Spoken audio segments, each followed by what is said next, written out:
Botafogo vence o Bahia e chega à liderança, dividindo a liderança, na verdade, com o Fluminense, né? Perdendo apenas no saldo de gols. Mas Botafogo e Fluminense são os únicos dois times do Campeonato Brasileiro, por enquanto, a terem 100% de aproveitamento. Obviamente, são apenas duas primeiras rodadas do Campeonato Carioca, do Campeonato Brasileiro. Esquece o Campeonato Carioca, deixa isso para lá. No Campeonato Brasileiro. E o saldo é muito positivo, principalmente porque a gente está falando de um mês de abril, onde a gente vai ter feito até o final do mês de abril, que não acabou ainda, muitos jogos, né? Podemos dizer que o Botafogo embalou de vez? Então, eu vou falar sobre isso depois da vinheta, porém, enquanto a vinheta está tocando aí, deixa seu like e se você ainda não está inscrito aqui no canal, se inscreva também na Rádio Botafogo.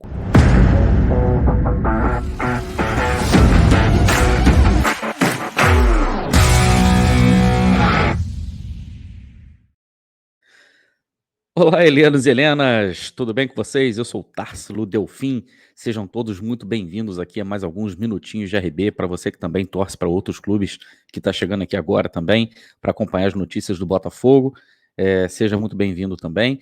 E eu gostaria também de convidá-los, né, a se inscrever aqui na Rádio Botafogo, se você ainda não está inscrito por aqui, deixa seu like aí também, como eu falei, e considere também tornar-se membro da Rádio Botafogo, beleza? Você pode se tornar membro da Rádio Botafogo por menos de R$ 5.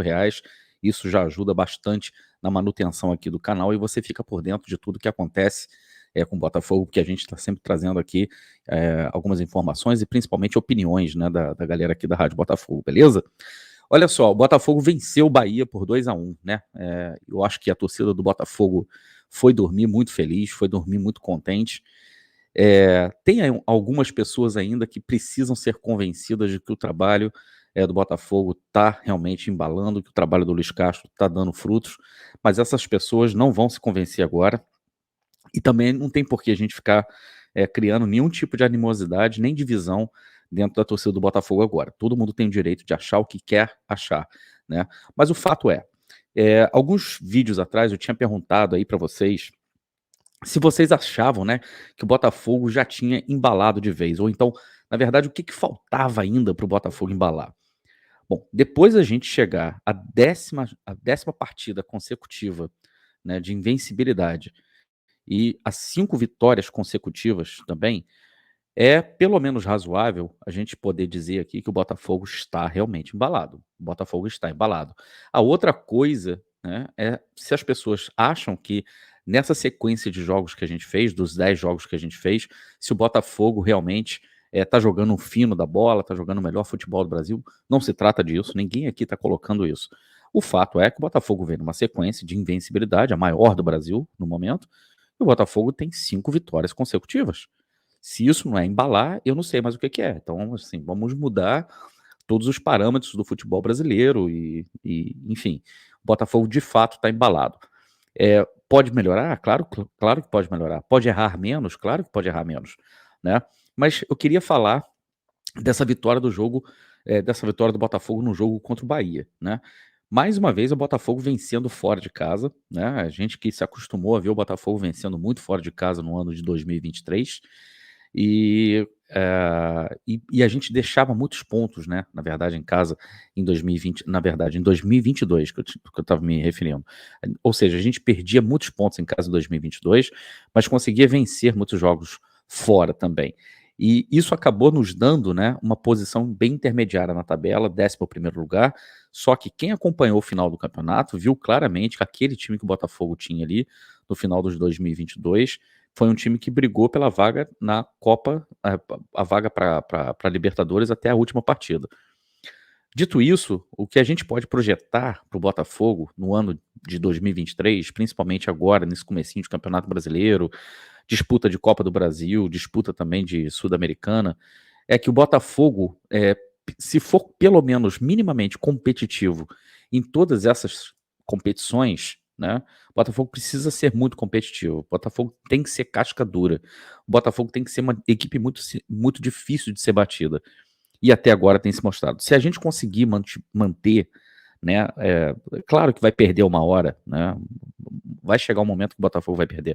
Mas se a gente mantiver essa sequência, né, mantiver, por exemplo, eh, longos períodos de invencibilidade, a chance que o Botafogo tem, na verdade, de conseguir resultados, expressivos, né, nessas competições, acaba aumentando, né, significativamente. Especificamente com o jogo do Bahia, eu quero chamar a atenção de vocês para o seguinte: depois dos últimos jogos do Botafogo, eu sempre gravo um vídeo aqui destacando 5 pontos, né, do Botafogo no jogo, né. Geralmente eu faço 5 destaques do jogo contra fulano de tal, contra os adversários e tal.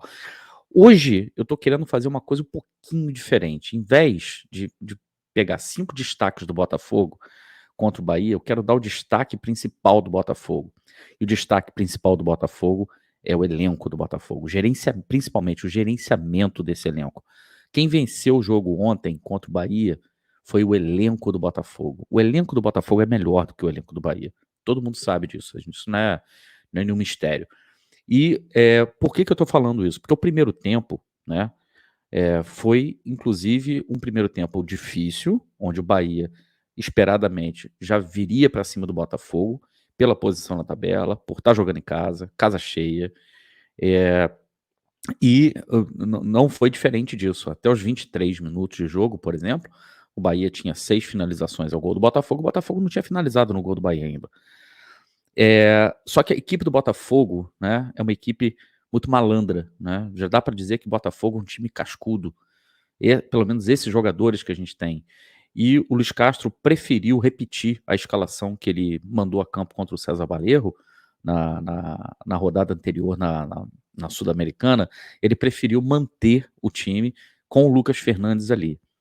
Eu tinha meu medo, né, que ele fosse fazer isso, eu tinha até comentado, no Sexta Folgada, com o Matheus, com o pessoal todo que estava na bancada, que eu temia que essa, formação, né, tirasse do Botafogo contra o Bahia uma coisa que seria importante para a gente, que seria, bolas esticadas, né, para pegar justamente os jogadores das pontas do Botafogo numa situação vantajosa contra os marcadores do Bahia, porque o Bahia viria para cima do Botafogo. Eu fiquei preocupado com o fato do Lucas Fernandes ainda não ter compreendido que no futebol moderno, no futebol hoje em dia, futebol que a gente gosta de chamar de futebol total, que é uma coisa, né, que a Holanda já fazia nos anos 60, é, é bom a gente, nos anos 70, desculpa, é bom a gente lembrar que no futebol moderno você precisa se movimentar 100% do tempo. Você precisa estar disponível, você precisa da opção 100% do tempo. E a minha impressão é que o Lucas Fernandes tem uma dificuldade muito grande de entender a importância de você estar se movimentando, estar se apresentando, estar buscando os espaços o tempo todo. Futebol você não joga só com a bola no pé mais. Infelizmente, esse tempo acabou, né? E é uma época saudosista, onde a gente via jogadores muito talentosos, havia muito mais talento em campo do que atletas. Hoje em dia, você tem muito mais atleta do que talento em campo. Então, para resumir aqui, no primeiro tempo do Botafogo, na minha opinião, a gente jogou um primeiro tempo bem abaixo, mas a gente consegue fazer um gol numa jogada espetacular do Júnior Santos, uma combinação espetacular com o Tiquinho. Lembrando que a jogada nasce de um passe do Eduardo no meio de campo, abrindo a bola, né, para o Júnior Santos. Então é uma jogada coletiva do Botafogo. E o Júnior Santos vem igual um cavalo. Quando a gente fala sobre isso, o Júnior Santos vem igual um cavalo para cima da marcação. Ele bota a bola na frente, é muito difícil de segurar, é muito difícil de marcar.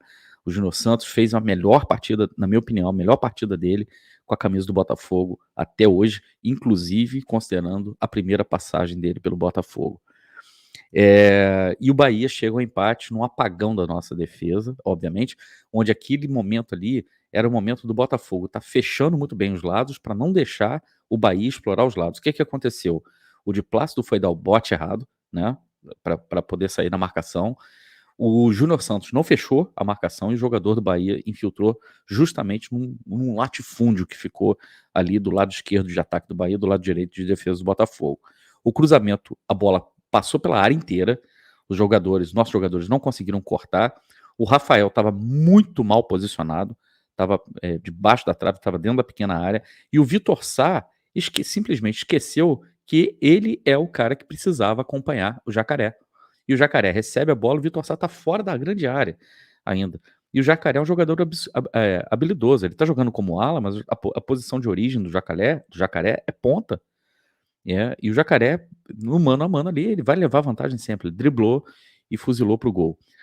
Se a gente fosse levar somente em consideração o primeiro tempo do Botafogo, e eu fosse porque eu vou dar as notas dos jogadores aqui, na minha opinião, tá? Daqui a pouquinho. Se eu fosse considerar somente o primeiro tempo, a nota geral do time do Botafogo foi 5,5. O Botafogo sabia o que queria no jogo, mas poderia ter jogado mais bola, poderia ter aproveitado melhor as oportunidades, os espaços que o Bahia deu. Agora, o segundo tempo do Botafogo, o Botafogo foi muito mais estratégico. E aí entra justamente um bom trabalho do Luiz Castro, excelente trabalho de gerenciamento de elenco do Luiz Castro, quando ele faz as alterações que ele precisava fazer. Adrielson, na minha opinião, foi uma substituição onde ele busca somente poupar o jogador, mas me deu um frio na espinha quando eu vi o Felipe Sampaio entrando. Para meu engano, mais uma vez, queimando a minha língua, Felipe Sampaio faz uma atuação impecável, entra no lugar do Adrielson e comanda a zaga do lado do Cuesta. Nenhum susto com o Felipe Sampaio, pelo contrário, só teve uma jogada onde o ataque do Bahia se deu melhor sobre o Felipe Sampaio, que foi o Biel, naquela enfiada de bola do Cauli, que pega o Biel fazendo facão, e o Biel é muito rápido, qualquer zagueiro ali vai ter dificuldade com ele. Mas fora isso, tá? O Felipe Sampaio foi dominante na defesa do Botafogo e ajudou muito também a fazer com que o Di Plácido subisse também seu nível de jogo. O Di Plácido melhorou muito no segundo. Praticamente foram laterais distintos. Mesma coisa a gente pode dizer para o Rafael, né? Rafael também fez um segundo tempo muito, mas muito melhor do que o primeiro tempo. O primeiro tempo ele falhou no gol, assim como o Di Plácido, os dois laterais fora de posição, mas no segundo tempo, em termos de roubada de bola, em termos de antecipação, de cortes e até apoio ao ataque, o Di Plácido quase fez um gol, gente. O Di Plácido chutou uma bola de fora da área, que ele quase faz um gol, quase faz um golaço. Então, assim, o segundo tempo do Botafogo, os jogadores que estavam muito abaixo, subiram bastante de nível. E aí eu não vou ficar aqui repetindo, né, que Eduardo joga pra caramba, que Tiquinho é craque, né, que o Perry é o melhor goleiro do Brasil. Eu não quero ficar repetitivo, falando todo vídeo, ficar falando dessas mesmas figuras que o Botafogo tem, porque esses caras são espetaculares, e são mesmo, tá?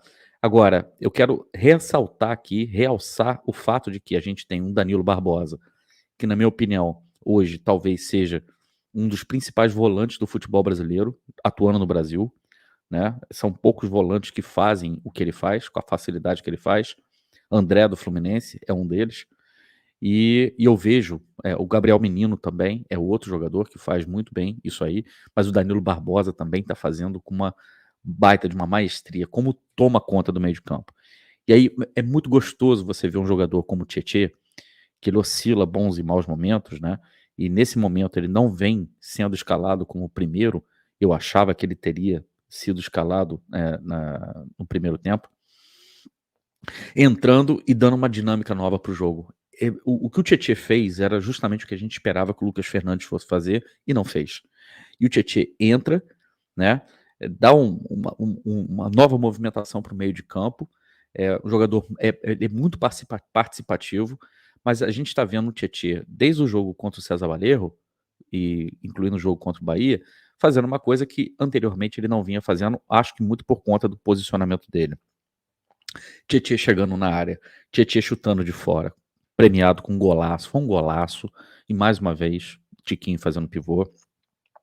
Contra o César Valerro, além do gol que ele fez de pênalti, ele também perdeu um gol, uma bola cruzada da direita, assim, que o goleiro defende, mas é o Tietê pisando na área. Então, isso que a gente precisa ver dos nossos volantes. A gente não pode simplesmente ficar esperando que Eduardo e Tiquinho, todos os jogos, né, vão nos entregar todos os gols e vão resolver todas as situações que a gente tem. É extremamente importante que a gente tenha esses jogadores rodando. Marlon Freitas também entrou muito bem no jogo. Matias Segovia entrou muito bem no jogo também, azucrinando a marcação dos jogadores do Bahia, incomodando demais. É franzino fisicamente, mas não tem medo de cara feia, vai para cima com tudo mesmo, não tá nem aí. Luiz Henrique foi um jogador que entrou Mas assim, não teve, talvez não tenha tido tempo de mostrar muita coisa, ou então o jogo em si não o favoreceu muito. O fato é, né, que a gente teve uma vitória extremamente importante que nos coloca na liderança do campeonato. Minhas notas aí para vocês: Lucas Perry, enquanto foi eh, exigido, né, quando foi exigido, deu conta do recado, não teve culpa no gol, não tinha o que fazer ali no gol. Nota 9,5 para o Perry, né? 9,5 para o Perry. Eu vou deixar para dar 10 no dia que o Perry fizer defesas assim espetaculares, mas é que toda defesa que ele faz de uma forma tão segura e tão serena que faz parecer tudo ficar muito fácil. De Plácido, pelo primeiro tempo muito ruim e pelo segundo tempo muito bom, eu vou tentar dar uma nota média para ele. Pelo segundo tempo muito bom, vou dar uma nota 6,5 para ele, vai, 6,5. Adrielson, enquanto teve em campo no primeiro tempo, foi muito bem, foi muito dominante na defesa também, nota 8 para ele, mas acaba saindo, acho que poupado, né? Vai ser poupado para o jogo de domingo contra o Flamengo. Não acredito, inclusive, que nenhum dos jogadores que jogaram hoje como titulares contra o Bahia sejam escalados para o jogo contra o Ipiranga. Eu ficarei muito surpreso se isso acontecer, mas acho que é melhor prevenir, né? Parece que o elenco do Botafogo está dando muitos sinais de cansaço e é normal isso. Então, Adrielson, nota 8. Cuesta é um pouco abaixo do Adrielson, nota 7 para o Cuesta também. Foi bem e tal, mas um pouco abaixo do Adrielson. Ainda acho que o Cuesta ultimamente tem errado, tem rifado umas bolas, né, em lançamentos assim, que às vezes dá para ter mais calma e dá para sair com a bola mais no chão. Rafa, pelo segundo tempo, primeiro tempo irregular e o excelente segundo tempo, nota 7,5 também. Rafa fez um excelente segundo tempo. Primeiro tempo regular e falhou no gol. E aí vem Danilo Barbosa. Eu vou tirar a nota do Danilo Barbosa de ontem. De onde? Nota 10. Nota 10 para Danilo Barbosa e não tem que ter medo de dar nota 10 para ninguém. Lucas Fernandes, o pior do time, na minha opinião, principalmente no primeiro tempo. O pouquinho que ele jogou no segundo tempo, deu para ver que ele estava bem abaixo mesmo.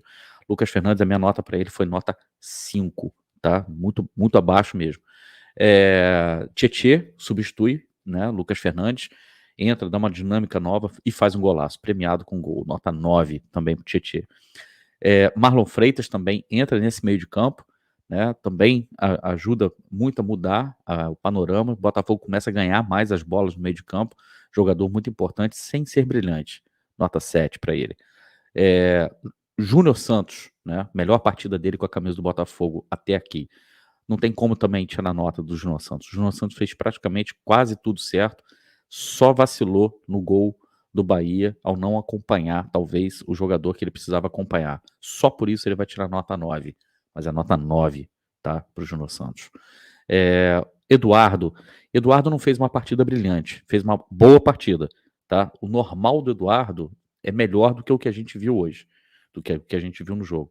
Mas, mesmo assim, foi extremamente importante. O primeiro gol nasce de uma jogada que ele abre a bola. Então, Eduardo, no dia que o Eduardo não está brilhante, ele joga bem.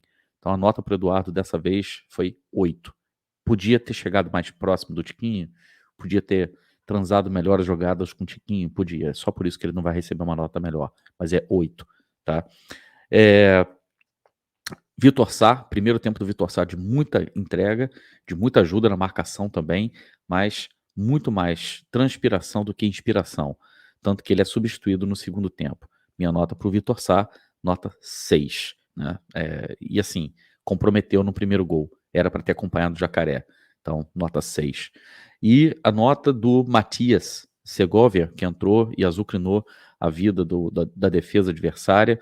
Eu vou dar para ele uma nota 7, que eu tô gostando de ver, um garoto abusado, um garoto que não tem medo de cara feia, garoto que parte para cima mesmo, parte para cima dos adversários e tem que continuar assim. Luiz Henrique, como eu falei, entrou e não mostrou muita coisa, né? Um jogador que pode mostrar sempre muito mais. Então, por ter feito algo muito regular, a nota 6, né? E Tiquinho foi fundamental nos gols do Botafogo, fazendo pivô. Quando ele não aparece fazendo gol, ele faz o pivô e favorece muito os jogadores que estão vindo com a bola dominada. Nota 9 para o nosso querido Tiquinho. Luiz Castro, pelo gerenciamento do elenco, pela maneira como fez o Botafogo jogar hoje, pelo fato de ter poupado jogadores na hora que deveria poupar, e pelo fato também de ter tido colocado em campo uma proposta, uma estratégia de jogo que foi cumprida à risca e, por ter cumprido sua risca, conseguiu obter o resultado que ele queria. A nota para o mister hoje é nota 8, beleza? Concorda? Discorda? Coloca aí sua opinião aí embaixo nos comentários, que eu quero saber também. Se inscreva aqui na Rádio Botafogo, não se esqueça, né? A gente está chegando aí, né, aos 48 mil inscritos. Se inscreva na Rádio Botafogo, considere tornar-se membro da Rádio Botafogo também, por menos de R$ 5. Deixa seu like aí, extremamente importante. E eu volto a qualquer momento com mais alguns minutinhos de RB, tá bom? Um grande abraço